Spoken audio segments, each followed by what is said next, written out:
Hello, students. I welcome you all to another session of the Hindu Editorial Vocab Show for June the 28th. आप सभी का स्वागत है 28 जून के vocab show में। उम्मीद करता हूँ ये आपके वोकैब सीरीज़ काफ़ी फ़ायदेमंद हो रहे होंगे। इसमें एक चीज़ मैंने शुरू किया है कि जो भी आपको ब्लू में दिखते हैं कोई वर्ड्स, अगर मैं चाहता हूँ कि इन वर्ड्स के सिनोनिम्स, एंटोनिम्स नहीं, just synonyms, at least 3 synonyms comment box में लिख के बताइए। मैं टेस्ट करना चाहता हूँ कि कितने आपको याद हैं, क्योंकि ज़्यादातर blue words already discussed words होंगे या ऐसे वर्ड्स होंगे जिनके कहीं ना कहीं हमने सिनोनिम्स या एंटोनिम्स देखा होगा। तो चलिए शुरू करते हैं इस सेशन को। Before I start, for people who are new, मैं एक बार दोबारा बताना चाहूँगा कि अय्यर सर टेक्स्ट बुक मेरा टेलीग्राम चैनल है। ये सारे फ़ायदे आपको मिल सकते हैं और इस सेशन का पीडीएफ भी आपको मिल जाएगा इस वाले चैनल में। Link is there in the description box below. अगर लिंक पे भी क्लिक नहीं करना चाह रहे हो तो you can simply scan this QR code and join my Telegram group. तो चलिए शुरू करते हैं। पहला वर्ड जो आज का है that is parity. Parity basically होता है नाउन। मैंने पहले भी बताया है टी.वाई या आई.टी.वाई से ख़त्म होने वाले शब्द ज़्यादातर नाउन्स होते हैं। No parity is a noun जिसका मतलब होता है the state of being equal, especially the state of having equal pay or position. Okay, बराबर होना, इक्वल होना, the state of having equal pay or position, उसको हम कहते हैं parity, which is basically a noun. Hindi में बोलो तो पैरिटी का मतलब होता है समानता, विशेषतः वेतन या पद की दृष्टि से समानता होना, एक जैसा होना, that is parity. Okay, now sentence था India has claimed 8 places in the annual gender gap report 2023 and is ranked 127 out of 146 countries in terms of gender parity from 135 last year. तो समझ गए, जेंडर इक्वालिटी की बात कर रहे हैं। Gender equality में इंडिया 8 कदम ऊपर चढ़ गए हैं, 8 पोजीशंस ऊपर आ गया है। पिछले साल 135 पे था 146 कंट्री में, इस साल 127 पे है। Now synonyms of parity are equality, equivalence, uniformity और पार। ये चारों इसके सिनोनिम्स होंगे पैरिटी के। और एंटोनिम्स हो जाएंगे डिस्पैरिटी, इनइक्वालिटी, डिस्क्रिपेंसी और डाइवर्सिटी। बराबर न होना, इक्वल न होना। डिस्पैरिटी बोलो, इनइक्वालिटी बोलो, डिस्क्रिपेंसी और डाइवर्सिटी, ये सारे एंटोनिम्स हो जाएंगे। क्लियर? चलते हैं अगले वर्ड की तरफ, विच इज़ चीयर। चीयर है तो सिंपल वर्ड, लेकिन कई बार सिनोनिम्स, एंटोनिम्स आते हैं इस पे बेस, तो आपको मीनिंग पता होना चाहिए। Cheer is a noun which means a loud shout to show that you like something or to encourage somebody who is taking part in a competition, sport, etc. Okay? ज़ोर ज़ोर से चिल्लाना किसी की हौसला अफजाई करने के लिए, हौसला बढ़ाने के लिए ज़ोर ज़ोर से चिल्लाना, that is basically a cheer. A loud shout to show that you like something or encourage somebody who is taking part in a competition, sport, etc. That is a cheer.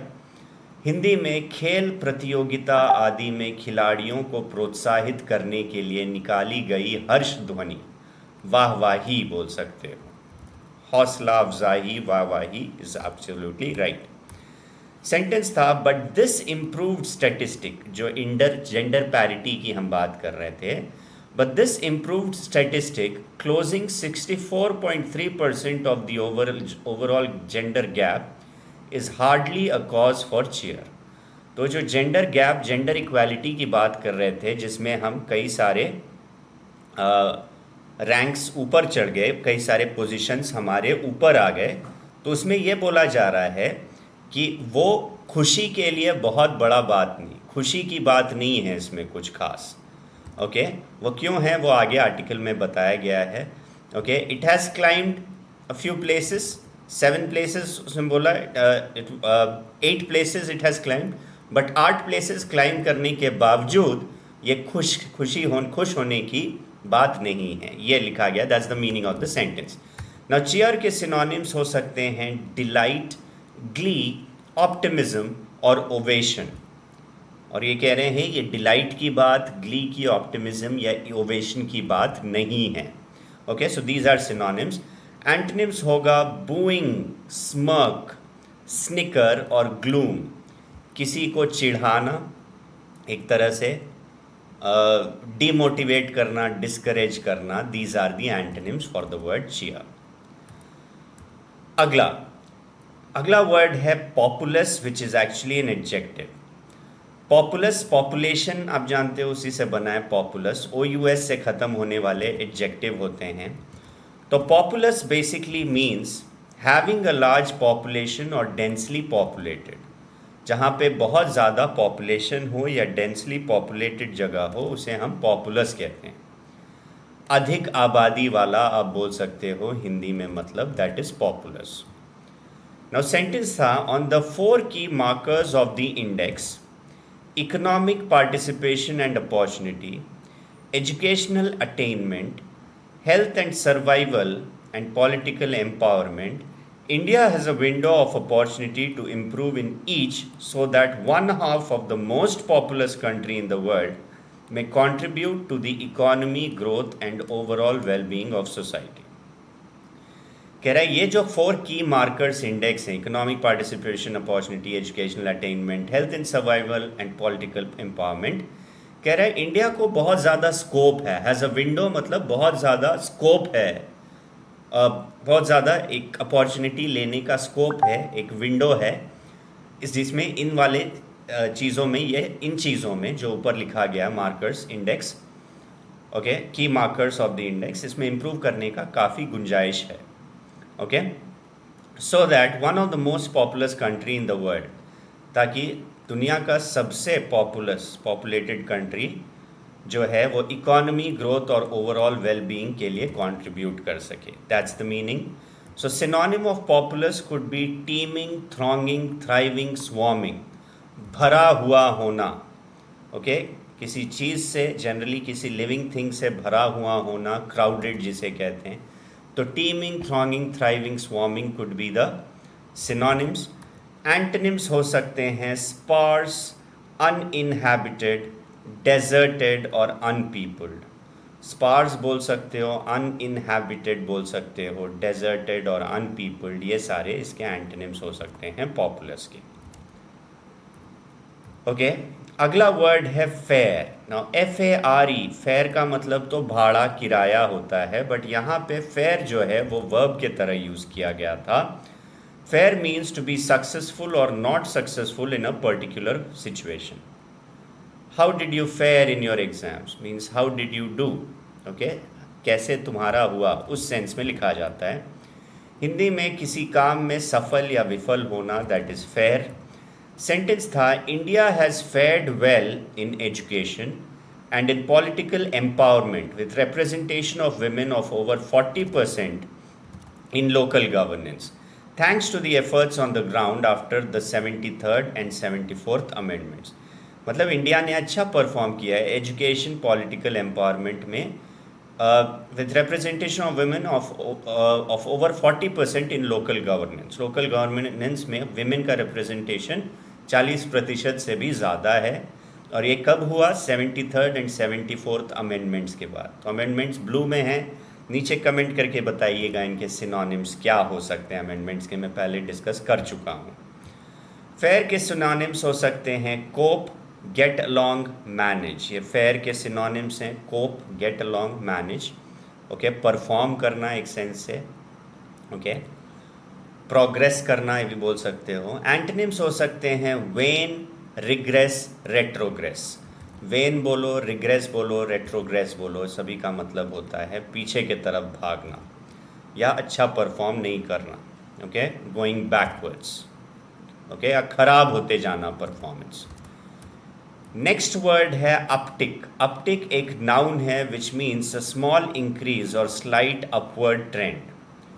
छोटा सा इंक्रीज या ऊपर के तरह जो ऊपर जाने का ट्रेंड है उसे हम कहते हैं अपटिक. अ स्मॉल इंक्रीज और slight upward trend is called an uptick. Hindi में इजाफा बोल सकते हैं, अपटिक को हिंदी में इजाफा बोल सकते हो आप. नाउ सेंटेंस है on providing even access for men and women on economic participation and opportunity, India ranks near the bottom with less than 40% parity. Parity already discuss कर चुका हूँ, so you must know the meaning of this and the synonyms.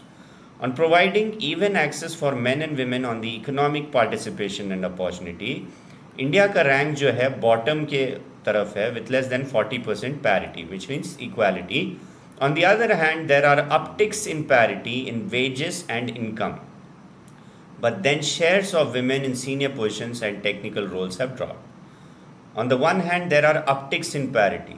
Wages और income में ऊपर की तरफ slight trend दिख रहा है, but shares of women in senior position, technical roles वो कम हो गए हैं, ये भी देखा गया है. So uptick के synonyms हो सकते हैं boost, gain, proliferation और increment. Boost बोलो, gain बोलो, proliferation और increment, ये सारे synonyms. एंटोनिम्स हो सकते हैं डिक्लाइन, श्रिंकेज, डिप्लीशन और डिम्यूनिशन. नीचे के तरफ गिर जाना, कम हो जाना, डिक्लाइन, श्रिंकेज, डिप्लीशन, डिम्यूनिशन, ये सारे एंटोनिम्स हो सकते हैं अपटिक के. Alright, so these were the 5 words with synonyms and antonyms for the day.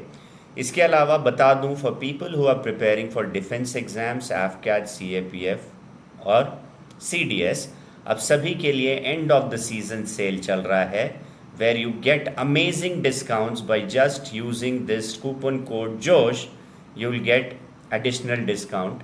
Okay, so अगर आपको लगता है कि आपके बेसिक स्ट्रांग नहीं है and you want to take your preparation to the next level, you should actually enrol to our courses, जिसमें detail में आपके concepts, practice, sufficient practice and doubt assistance भी दिया जाता है along with mock test. So these sessions will really help you in cracking your exams. So do ensure that you catch hold of this offer. AFCAT में भी again heavy discounts. Use this code JOSH. For CDS, CAPF, AFCAT, if you're taking it combinedly, combine करके अगर आप ले रहे हो तो इस cost में आपको मिल जाएगा. Again the code is JOSH for this as well. So you get up to 90% off. Coupon code मत भूलिएगा, आप सभी को हैवी डिस्काउंट्स मिल जाएंगे. So that was it in this session. Hope you liked it.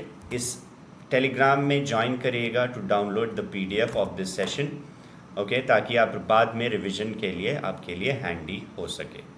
So that was it in this session. We'll see you in the next one. तब तक के लिए goodbye, stay safe, take care everyone, bye bye.